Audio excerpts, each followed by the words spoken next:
Sergio García, director de Periodismo de Izquierda, y te quiero contar que hoy iniciamos un nuevo ciclo, las editoriales de Periodismo de Izquierda, con las cuales a lo largo de todo el año vamos a ir abordando distintas temáticas, debates políticos, ideológicos, temas de actualidad, históricos, y en este caso, siendo 25 de mayo y no casualmente, esta primera edición la vamos a dedicar a la Revolución de Mayo. Así que vamos ya mismo a meternos en tema.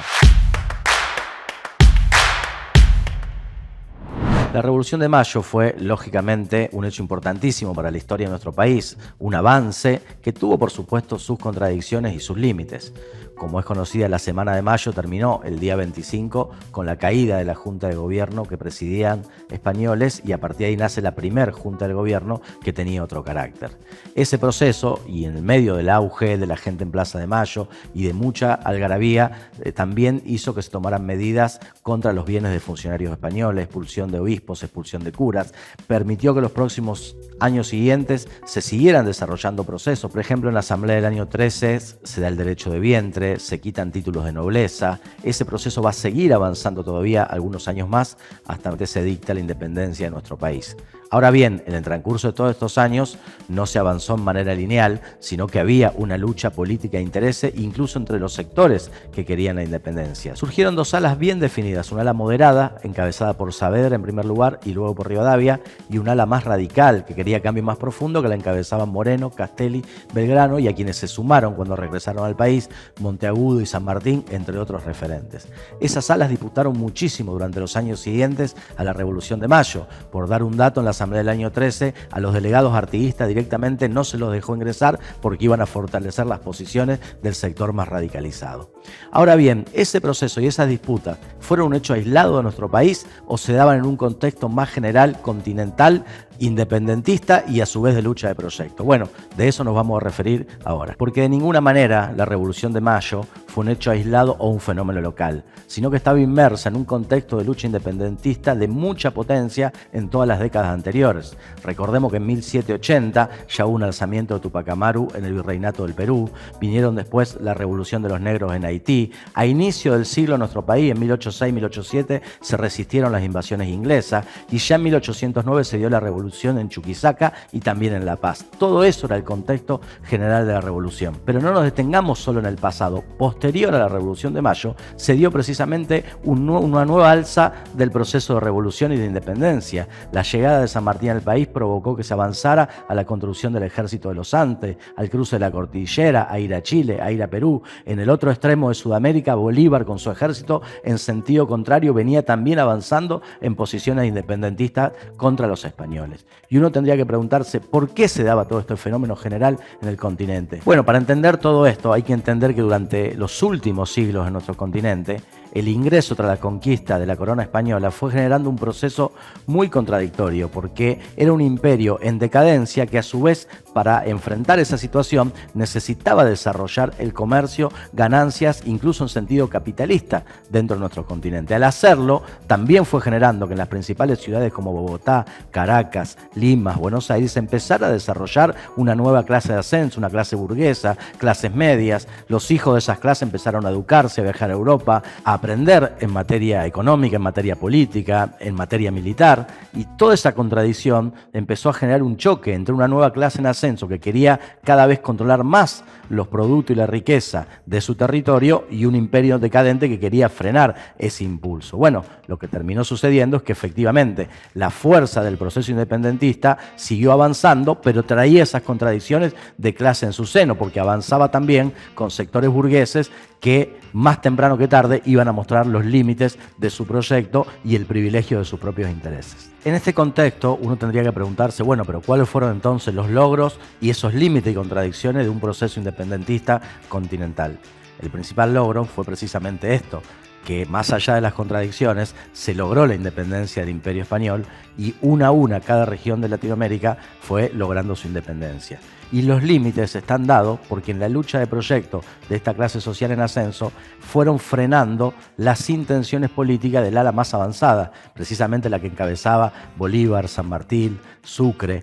Ese sector era el que quería que ese proyecto independentista terminara en una gran nación americana o, como se dice hoy día, en una patria grande. Sin embargo, en la medida que algunos sectores moderados, como el caso de nuestro país, se hacían del poder político y económico central, comenzaban a primar otros intereses. Eso es lo único que explica, por ejemplo, que San Martín, ya cuando estaba con el ejército de los Andes, se quejara de la falta de presupuesto, de que no tenía material, de que no tenía comida para sus tropas. Es lo mismo que explica que Bolívar haya sido traicionado por la burguesía peruana, que haya sido en Bogotá con un intento de asesinato del que se salvó casi de milagro. Es lo mismo que explica por qué Sucre, que era el mariscal de la batalla de Ayacucho y el que hubiera sido el sucesor de Bolívar, haya sido asesinado tan solo a los 35 años. Son esos mismos límites y contradicciones los que explican por qué cuando Bolívar convoca en 1826 en Panamá a un congreso para resolver la unidad de todo el continente en una sola nación, son pocos países los que asisten e incluso sus delegados, cuando vuelven a sus países,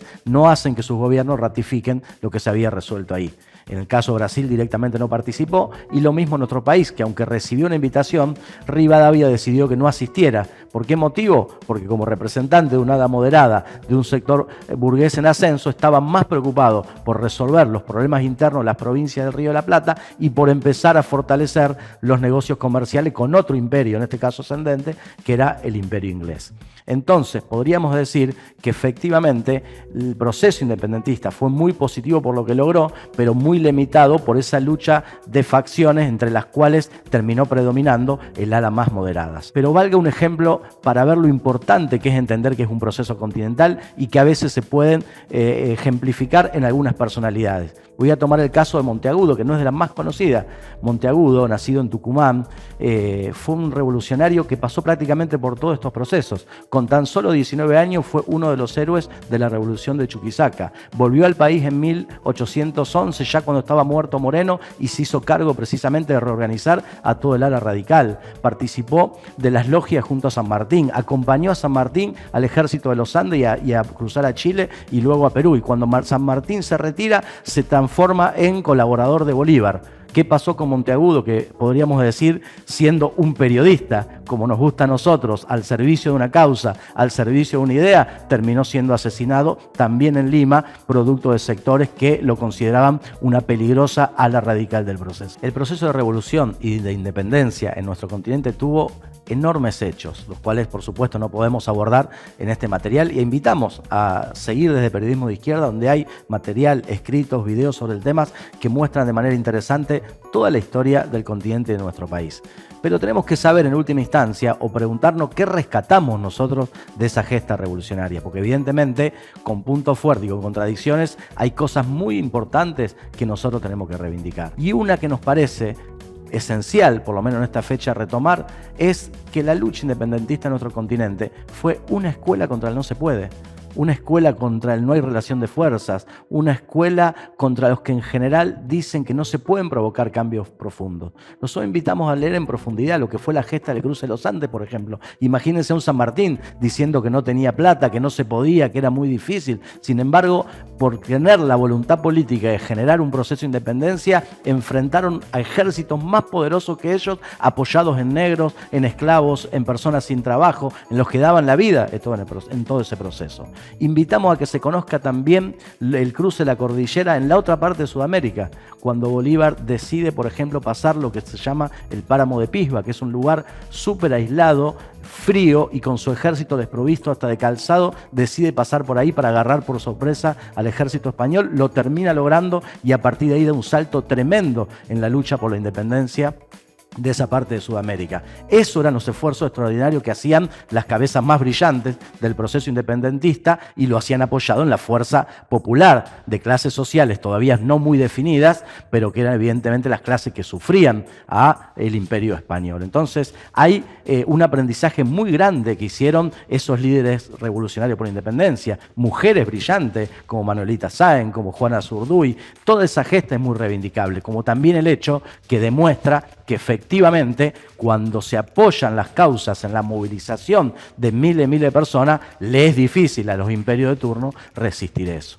Entonces uno podría decir, hoy en la actualidad, ¿Qué pasa con todo este proceso? ¿Para qué nos sirve? Hicimos una gran independencia, pero somos dependientes. Bueno, evidentemente en la actualidad hace falta una segunda independencia ahora de otros imperialismos, del imperialismo estadounidense, por ejemplo, en nuestro continente. Pero uno tiene que hacerse preguntas muy importantes que yo hoy no voy a responder porque efectivamente se la vamos a hacer a Cele Fierro, que es referente nacional del MST en el Frente de Izquierda Unidad. Queremos abordar con ella por lo menos 3 cuestiones claves.